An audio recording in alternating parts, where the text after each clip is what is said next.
And what's happening, everybody? Welcome to your weekend recap edition of Old Man Squad Fantasy Basketball. I am Dan Vespris, and we're going to be going backwards Sunday, Saturday, and then to the two teams that didn't play over the weekend. That's right.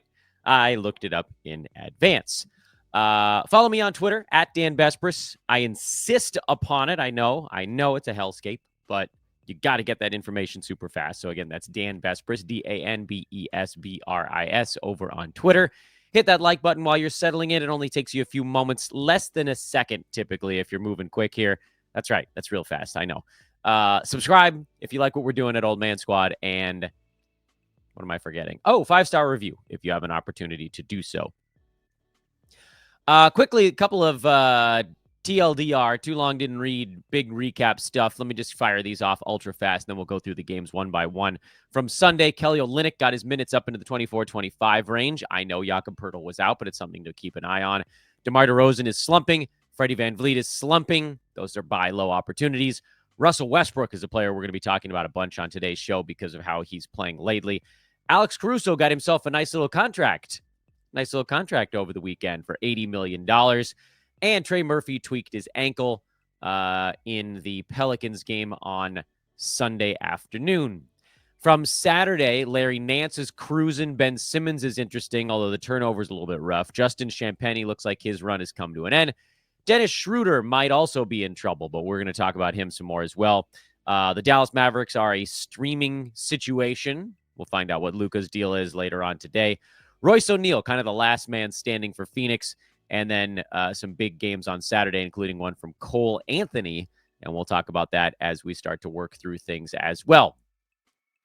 So those are kind of like the big things from the weekend. Yeah, there were a lot of games, and I know like you're wishing that I had more than like two names on that list that are more clear ads, but we're at a time of the year where clear ads are just not in extraordinarily large supply. Sometimes they pop up. It's that ebb and flow we always talk about in the fantasy season. You get 4 ads, and then there's like 3 weeks where nothing, and then you get a little chunk of them again. And it's this up and down of how teams are rotating bodies in and out, and we just take the hands we're dealt and we roll with it. You guys will roll right along with me. Folks, BetOnline continues to be the world's most trusted betting platform and your number one source for online betting. They've got the earliest odds. They've got in-game live betting and the ability to watch the games as they happen because you want to see your bet. If it's an NBA fluctuating runs going in each direction, your heart is pounding, your stomach is twisting in knots. That probably means you bet too much on it. With the largest selection of odds on everything from football to the NBA and college basketball, you can also bet on hockey and UFC. So head to BetOnline today. The game starts here. And don't forget to use promo code BELIEVE, BLEAV, for your welcome bonus when you make that first deposit over at BetOnline. Okay, let's start with Sunday. Just a quick little 3-gamer. Saturday was, of course, the big one. Houston at Toronto. No big surprises here. Dylan Brooks is on what we call sort of one of his little mini heaters that happens once or twice, maybe thrice per season. But you guys know how I feel about chasing heaters, especially on the roto side. I want nothing to do with it. Head-to-head, okay, fine. You know, it elevates him into sort of like a schedule play type of valuation.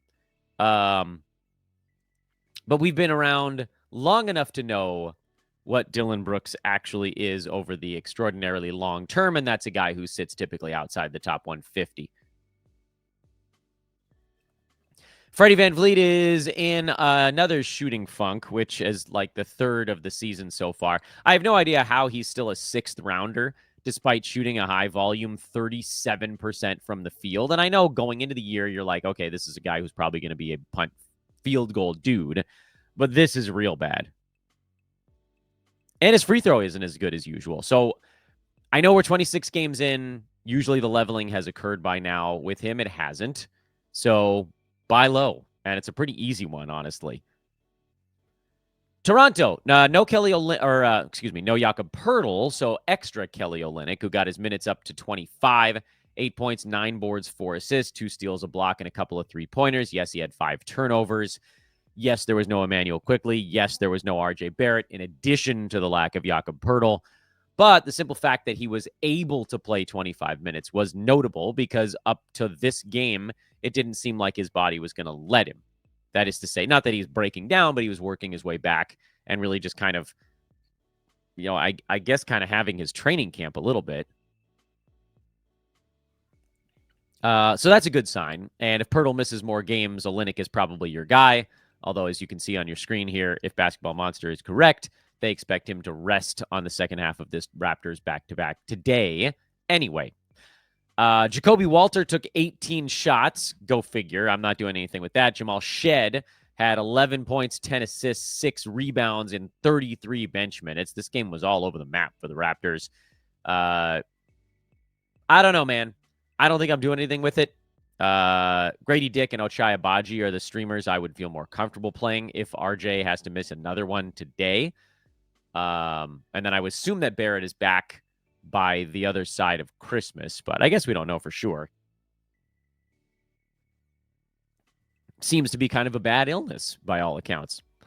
And then Scottie Barnes, I don't know if you could even call it a buy low because of how injured he's been throughout the year, but he's shooting 44% from the field, 72 at the free throw line, and everything else looks pretty damn good for him. So as that stuff starts to go back where it's supposed to and everything goes with it, well, I guess we don't know that blocks are going to come with it. That was always one of the big, is that really a thing from last year, was his Scottie Barnes' shot blocking prowess? Still feels like he's probably a top 35 guy waiting in the wing. So see what it would cost, probe a little bit, and see if you can get your hands on Scottie Barnes. Lots of buy lows floating around these days. Not a ton of ads right now, but a lot of buys. Indiana, now we've got this TJ McConnell, Andrew Nembhard position battle going on. McConnell won it in this victory in Sacramento. TJ had a double-double with, again, better than 50% shooting as per usual. Nembhard, who had been coming on for a couple of ball games, was not as good in this one. Although, not bad. But they've sort of rendered each other, I don't want to say unplayable, but schedule level guys instead of anything more than that. So that's the valuation on McConnell and Nembhard. Boy, Sacramento's in a bad way. By the way, Benedict Mathurin, God, he's been real bad for the last month. When the hell is Aaron Nesmith going to show up again? That guy's gone. Obi Toppin was not as great in this one. He was fine, but I mean, this is the thing about a guy playing 19 minutes a game. There's just no consistency whatsoever. I know he's been running hot. I get it. He's not really hurting you, but Toppin is more of a schedule head-to-head guy than anything else, in my eyes. I don't know what the Kings are about to do. They're going to have to do something. Someone's going to have to set a stick of TNT and see what happens. They put Malik Monk in the starting 5, and everybody got super excited, and then Malik, turned back into Malik Monk after a lava-hot 4-game stretch, which we could all see that one coming a mile away. I don't want to pat myself on the back because it was me and every other fantasy analyst on planet Earth was saying, sell high, because you had this unknown hype combo going on with Monk that you knew was going to wear off. He's still doing a lot. It's just that the percentages have come back where you'd expect. DeMar DeRozan is a intense buy low right now. He's on really 3 games in a row of just really bad basketball, and this one was the bottoming out point. Field goal percent has dropped down to 48, which is not low for him, but not where it was. And yeah, he's still ranked inside the top 50 on the year, but he was inside the top 35 a couple of games ago. I don't know what it's going to take to get DeRozan, but the fact that I have a tweet at me and a YouTube question saying, is DeMar washed, is to me evidence enough that you can go get him. Because the fact that people would ask that after DeMar was awesome for, how many games has he played so far this year? 25 games. So he was awesome for 21, and then overnight became bad. And people are like, oh yeah, is he just not good anymore? I don't think that's how it works from a physiological standpoint. I don't think a guy that's good just suddenly becomes terrible overnight. He might be dealing with that sore back. That's a possibility. He might be trying to play through it because the Kings are slumping, and so he's trying to kind of will the team to success and then doing harm to himself slash the team in the process. But I mean, like, there's enough evidence this year to suggest that no, he's still fine. Yeah, I mean, he's getting older, but like that type of thing doesn't just click between December 10th and December 14th. Guys don't just magically get bad 2 months into a season. So see what you can do. See if you can get DeMar for like a top 60, top 65 kind of guy right now. I might not be enough, but give it a whirl. I would be willing to go as high as a top 50 play, which is basically where he's at right now. The problem, of course, is I keep talking about these top 50 trade potentials. The guys that are ranked around there are either slumping stars, like LeBron is number 47, and you'd expect his stuff to get a little bit better. And some of that's the turnovers. Trae Young is down in that range. These are not names you're giving up for DeMar DeRozan.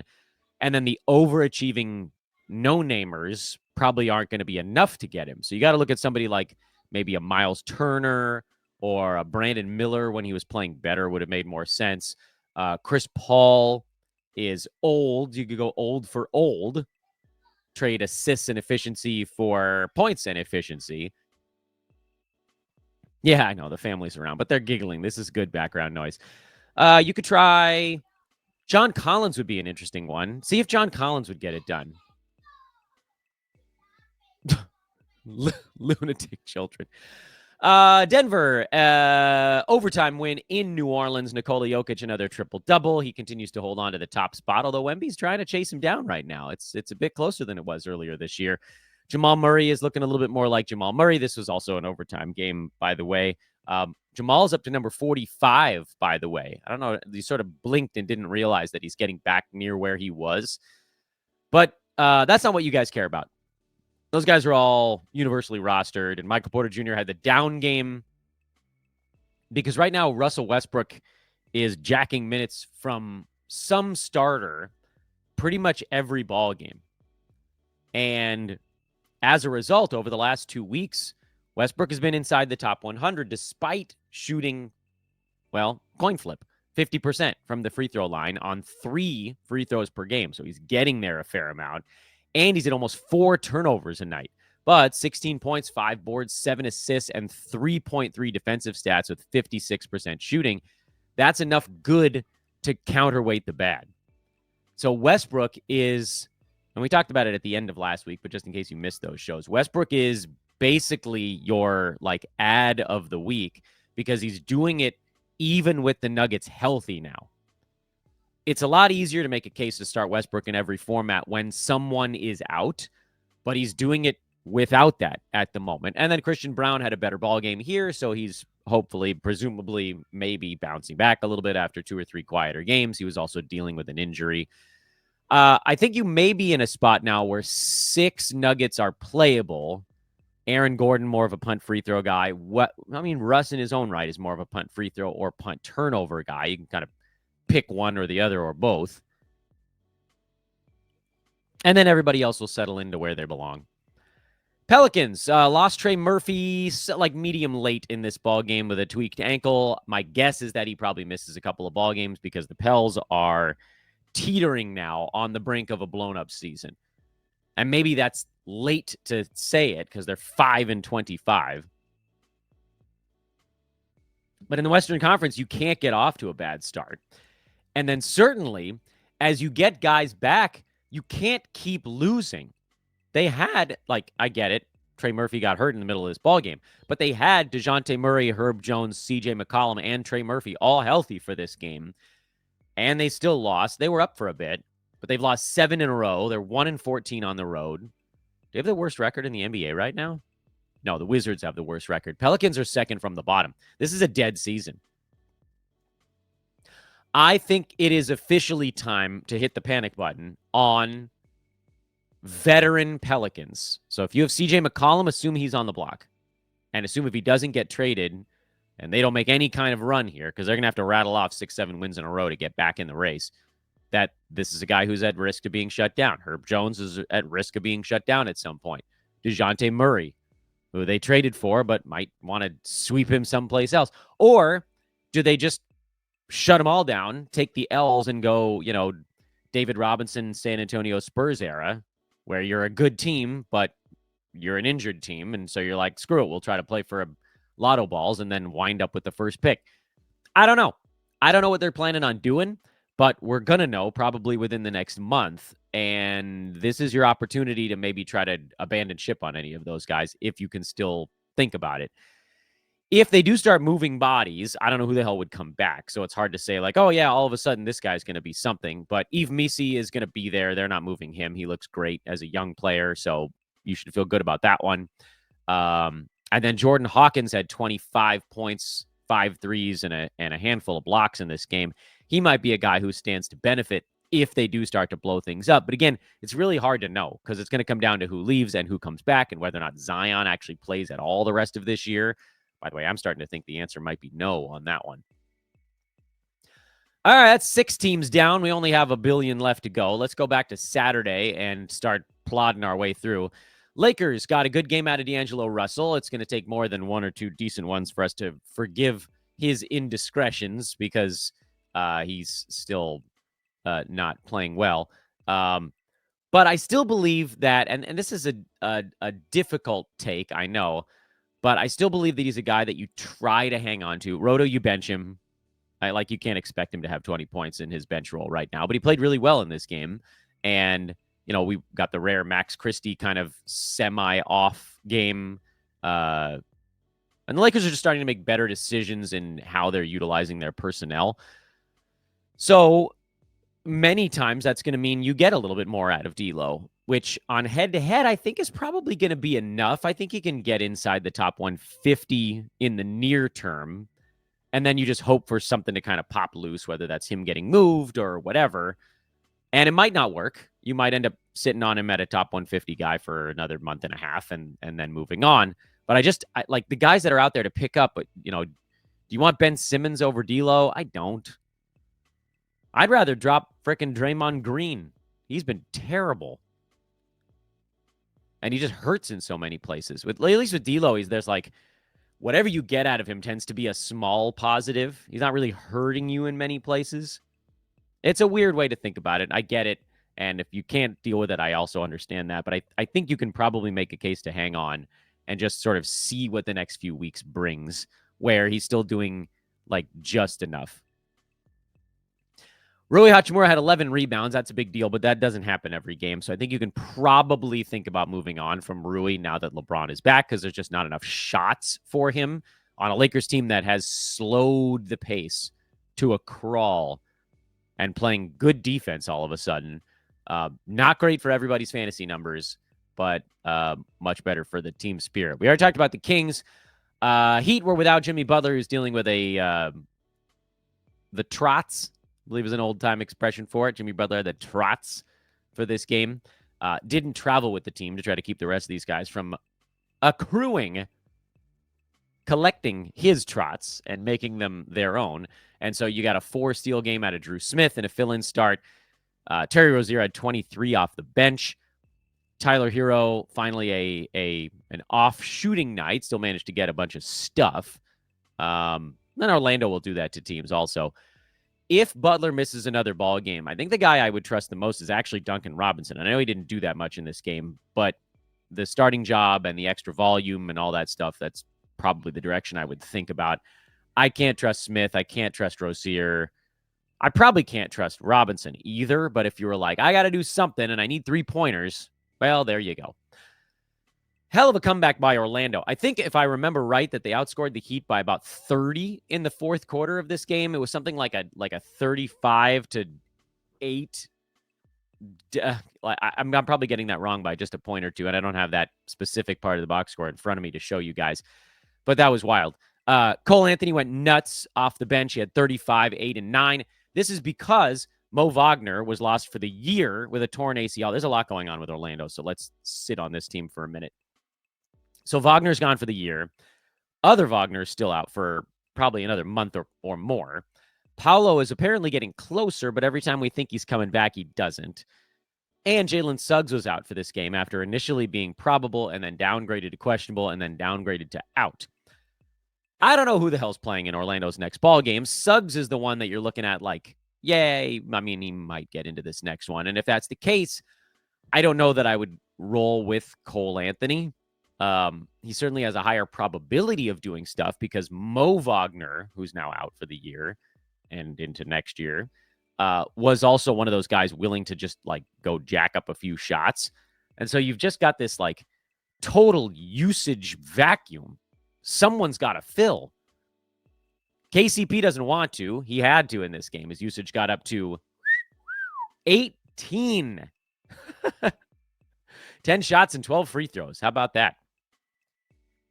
Anyway, let's just leave it at this. If Jalen Suggs comes back, I would play Suggs and Goga, and that's probably it. If Suggs is out again, I would probably add Cole Anthony and KCP to the list of guys that I would play. Because they just have to. They have to have someone. No one else is going to take a shot. Grizzlies beat up on the Trae Youngless Hawks in this one.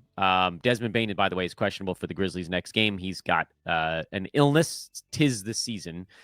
But again, this game was over relatively early. The only starter-level minutes you really got was Scottie Pippen Jr., who was filling in for Ja Morant. He's the new Tyus Jones in Memphis at this point. Anytime Ja sits, you can get Pippen fired up. Marcus Smart does not need to be rostered. I'll say that for about the 80th time. Santi Aldama, you're just going to keep hanging on until the wheels completely fall off. I don't know how he's continuing to do it, but he is.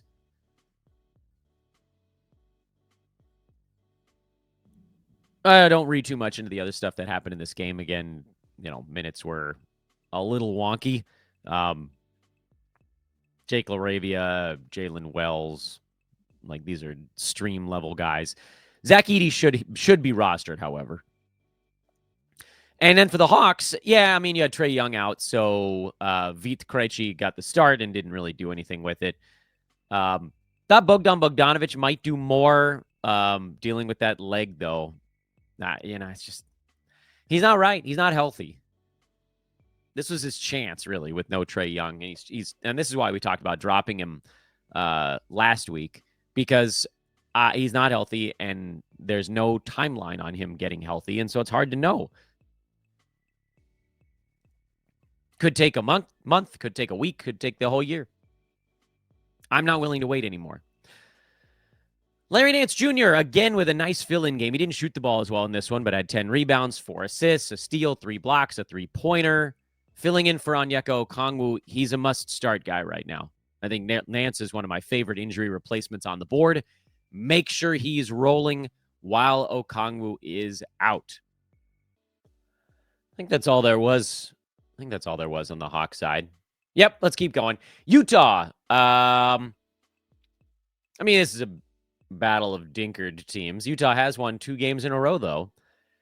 John Collins, a little dinged up right now. Doubtful for the Jazz game this evening with a hip contusion. If he misses that game, you're probably going to get some bonus Bryce Sensabaugh, if I had to guess, but you're not going to make an ad on that. That's too much. No Keontae George in this game either, so Svi Mikhailiuk got in for 20 minutes of chucking up threes, and he made a lot of them. And really, when there's no Keontae, the move is more Colin Sexton and more Jordan Clarkson. Sexton kind of borderline most of the time, but he becomes a pretty easy start when Keontae's out. Jordan Clarkson is not a play in most formats, but he moves up to probably just above the borderline when Keontae George is out. Also, Lauri Markkanen, 21 shots. I know he didn't make that many of them, but that's the number you like. And then if you're worried, Walker Kessler, he was dealing with some foul stuff early, ended up squeezing a pretty good game out of this one anyway in only 21 minutes. He'll be fine. Brooklyn, I can't stand. I hate dealing with whatever it is that this team is dealing with right now. It's the tank. We can say it. Nick Claxton is a start. Cam Johnson is a start. I believe that Ben Simmons is a start right now. 15, 6, and 10 is hard to argue with, although the 6 turnovers are a buzzkill. But if you're punting turnovers, it's a pretty easy yes. And even if you're not, I think you can give it a go and just hope that, the 5-6 turnover a game number doesn't stick long term. But he's feeding the ball to not particularly good basketball players, at least by NBA standards. So, no, I'm not taking a plunge on anybody like Keon Johnson or Day'Ron Sharpe or Shake Milton or Jalen Wilson or Noah Clowney or Tyrese Martin or who the hell did I forget to say? Nobody? Anybody? Doesn't matter. Those top three are the ones that I'm playing. Ben Simmons being one of the ads we talked about late last week, and I will stand by it. This was the rest game for Joel Embiid. It was kind of a throwaway playing a very good Cavs team. If you're going to lose, you might as well just lose big. Sixers are 9-17 now, though. They're only a game and a half out of the last play-in spot, so I think they probably will be fine at this point. Don't read too much into this game. They got spanked, and Embiid is not on the injury report for the Sixers game this evening. So operate based on what you saw in the prior game, which is Joel, Maxey, Paul George, and like fringe level Kelly Oubre, who I also think fades after a hot streak. But, you know, I'm not in on Oubre, especially it sounds like Caleb Martin. Yeah, Caleb Martin is back. And I think that's going to put a dent into Oubre as well. Cavaliers, you can dump this box score. They took care of business fast. Evan Mobley got a little extra playing time just because of how the rotations go, but nobody else cleared 28 minutes. We move on. Heaven, I wonder how good these Cavs fantasy players could be if they ever actually got to play a full 34-minute game. Starter game, I should say. Knicks beat the Pels, and there was nothing of fantasy note in this game at all. Cat had foul issues. That was it. Knicks are start the starters. Pelicans we already talked about from Sunday. Wizards are an interesting one right now. Bilal Coulibaly has some groin soreness. I don't care if he sits out their game tonight because my guess is they probably will sit him because the Wizards are tanking and then they're off for 2 more days. So might as well just give him like a nice little 4-day break there. Bilal's been great lately, though. Top 35 guy over the last couple of weeks since he started to find his shot again. He needs to be rostered in every format, everywhere, and started anytime he's healthy enough to go. The Bilal year is upon us. I'm glad I have him in a few spaces. I like, there was that moment where he got so cold, and you might recall on the show, I was like, yeah, I get it. It's almost impossible to hang on to him right now, but really try if you can. And so happily, I have him in like 40% of my cash leagues. That's ending up being, I think that's going to be a fun second half of the year for those teams. But here's the issue with the Wizards right now. First of all, they pretty much pulled the plug on Jonas Valanciunas. He is exclusively trade bait, which is great for Alex Sarr. He's playing bigger minutes, and he needs to be on rosters as he sort of continues to feel out the NBA, but he's just going to get better little by little. Every 2 to 3 weeks, he's going to get better. So Sarr needs to be rostered. Bilal needs to be rostered. Poole needs to be rostered. I think Malcolm Brogdon probably needs to be rostered. I know he was a dumpster fire in this ball game, but typically when he's healthy, which might be for 2 more games before he goes down again, he's been fantasy startable this year. I don't know if that sticks when Kuzma comes back. That might just be such a big usage suck that a bunch of guys fall off. But now you've got Kispert back. You've got Keyshawn George back. Justin Champagnie is no longer guaranteed his minutes. So forget me telling you all the guys that don't belong. Let's just say who does. Bilal does. Brogdon does. Sarr does. Poole does. And Kuzma, while he's hurt, he does.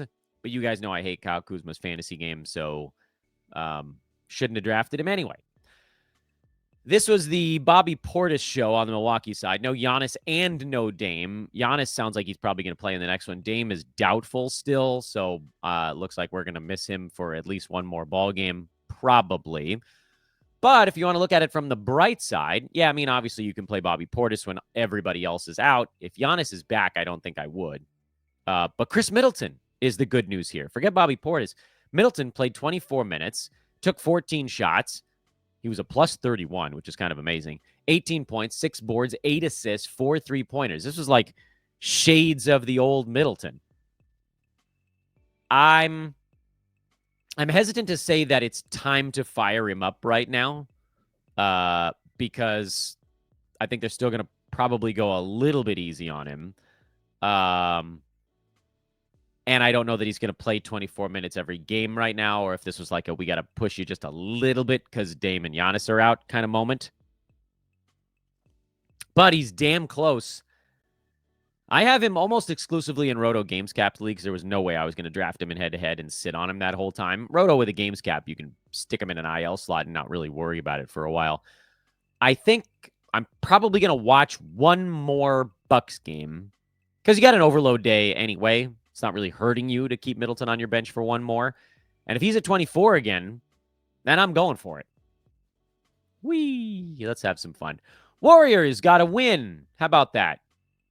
But wasn't Dennis Schroeder, really. And that's a little bit disconcerting. But he did play 28 minutes, and he was relatively involved. Not as much as I would have liked. This was a very heavy dose of Steph Curry in this one, and for good reason. He was kind of the only... He and Trace Jackson Davis were kind of the only Warriors that were doing anything on offense. And for Jackson Davis, it's putbacks, rim rolls, things like that. Hard to make conclusive calls on the Warriors off of this ball game.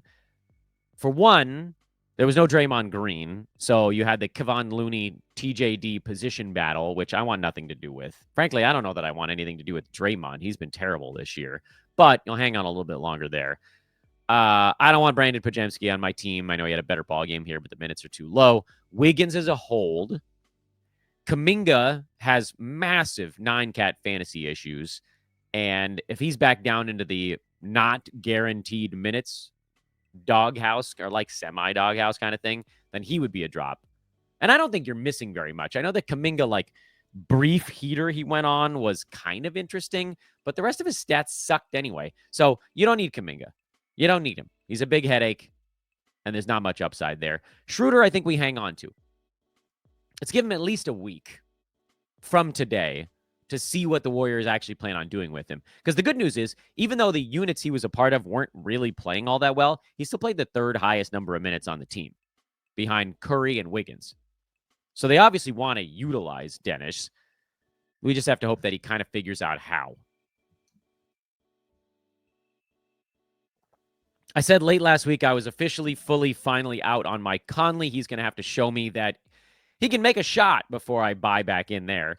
Naz Reid was a little bit better, so that's good. Dante DiVincenzo has had 2 double-digit scoring games in a row. It mostly looks like he's just finally starting to hit a couple shots, and I don't know how long that actually lasts for him, but that's good enough for me to put Dante on the watch list. It's not much, but it's something. Boston got their revenge over Chicago. Nothing really here on the interesting story side. Derek White had a down game, but who cares? Game was over early. Chicago, Io is a start. I know this one was not as impressive a performance, but Io is a start as long as Josh Giddey is out. And no, I'm not in on Patrick Williams. So it's Io, Kobe, Levine, and Vooch right now. When Giddey comes back, I probably bump Io down to more of a king of the streamers type of dude. But as we talked about in this show many times, and I don't want to repeat myself too much, the key with Dosunmu is not that he gets the minutes, because he's getting those regardless. It's that he gets touches, and that happens when a usage guy is out. Clippers and Mavericks played each other twice, and on the Clippers side, we learned nothing. It's the same 3 guys until Kawhi Leonard comes back. James Harden, Ivica Zubats, Norman Powell. Move on. Although Chris Dunn played 34 minutes, so keep a half of an eye on that. For the Mavs, they got Kyrie back for this ball game, and he was bad, but just being out there allowed other Mavericks to sort of pop loose. Derek Lively's been trending up in a big way. Adam King talked about him on our show last week as a great buy low target, and now it might be too late. Klay Thompson is a play when one of the superstars is out, but otherwise no. Quentin Grimes, I don't trust unless both superstars are out. Spencer Dinwiddie, you can play when Luka's out. Najee Marshall, he's sort of a points-only streamer. And then Daniel Gafford, if you can sell him off a decent ball game here, I would try to go get a different top 100 range center, and PJ Washington is a hold. Portland got beat up. Shaedon Sharpe is warming up again after a really cold stretch. I do think that for the most part, he's a punt play only. Anthony Simons is warmed up after a really bad start. Not that he's shooting all that much better, but he's just doing more stuff. Maybe being showcased for a trade. Hard to say. He's a hold. Sharpe is a sell high. because he's going to fluctuate hard when a guy's value is so dependent on field goal percent. DeAndre Ayton is a sell when you can kind of dude. Toumani Camara, as we talked about, is a schedule play only. Jeremy Grant is a sell high anytime he has a good ball game. This was not one of those times. And then the same stuff as usual. Denny Avdia, schedule play. Robert Williams, Donovan Clingan splitting the backup center minutes. Neither one of those guys is a reasonable play in head-to-head. You could probably pick one or the other to stash on a roto bench if you wanted to, or you could just kick them to the curb and assume that they're going to sit out there for a month, which probably is the case. Most teams need a guy doing anything, and those guys are not right now. Wemby with a 10-block game. That's cool. This game was over early, so you maybe got a little bit of a buy window on the non-Wemby Spurs because Chris Paul was only fine and Vassell was only fine and Sohan was only fine. It's probably not enough of a window to do anything related to those guys, but if you can still get your hands on Devin Vassell, that's the one that I think you really want to attack with trade offers on that San Antonio team. Detroit beat Phoenix. That's a nice win. Cade Cunningham's been great lately. Jaden Ivey came back and had a better shooting game. This is a sell high moment for him if you happen to have him on your team.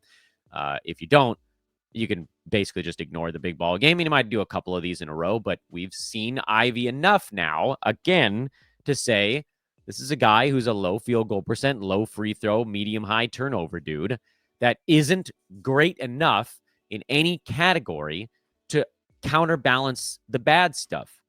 Even if you punt something, it's not enough. Tobias Harris, I think we just need to come to terms with the fact, myself included, that he's going to be more of like an 85 to 90 range guy this year instead of 50. Still useful, but not as good as we wanted.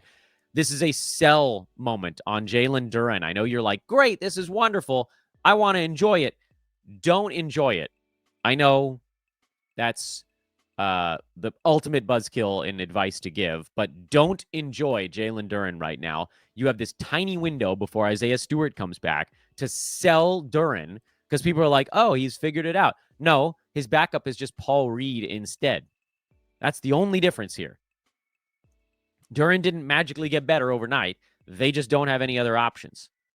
And they won. So it's like a double victory. He got to play. They won. Everybody's happy. Sell now. Phoenix lost Grayson Allen to a concussion in this ball game, so he's into the protocols. He joins Devin Booker as out, meaning there's really only Royce O'Neal left. You can try to pitch me on them playing the rookie Ryan Dunn a bit more, but you're not going to convince me of it. It's going to be 30-plus minutes for KD, Tyus Jones, Bradley Beal, and Royce O'Neal. I think you can start all four of those guys, and then Nurk is, he's been startable lately. I don't downplay it too much. Over the entire season, he remains not a good play. But over the last, 3 weeks or so, since he's looked a bit more healthy, he's been in that 90 range. That's playable. That'll land. 28, 29 minutes a game. It's taken him to get there, and I don't know that that's a guarantee every day. Played only 25 in this one. But for now, Nurk is a go. And sometimes for now has to be good enough. Two teams that did not play over the weekend were the Charlotte Hornets and the Oklahoma City Thunder. That's a Wayne's World 2 reference, by the way.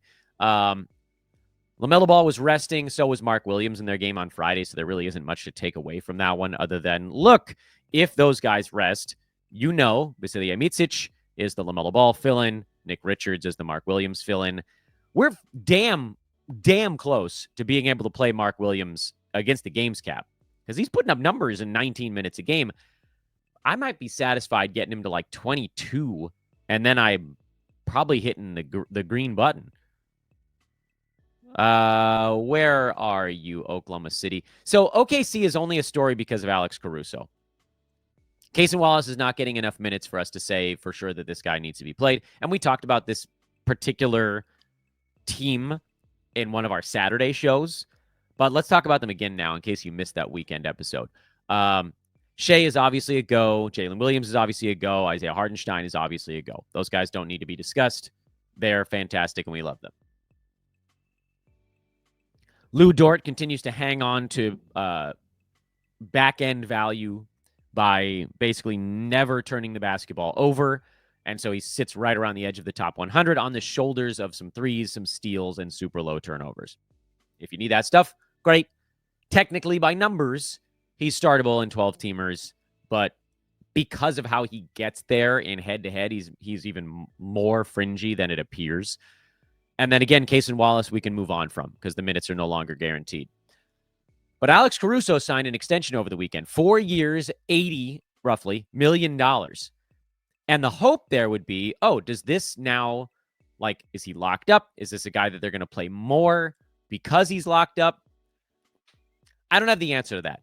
In all likelihood, he's not a guy that they're going to push too hard, especially as the team continues to rack up regular season wins. The Thunder have the second best record in all of basketball behind just the Cavaliers at 22-5. They win with or without Caruso. They only need him out there enough to build chemistry, which unfortunately for fantasy purposes isn't 29 minutes a game. That's 23, 22, 19, 25, and it's bouncing around between those numbers that, unfortunately, again, for fantasy, are not sustainable for him to put up numbers. Or flip that sentence around. He had 4, 3, and 5 with 2 steals and 2 blocks in 25.5 minutes on Friday. If Caruso gets to 25, you heard the number, 25 minutes consistently, he is a play. He can do it in 25. Last year, he was around top 60 value in, I think it was about 27-ish minutes per ball game.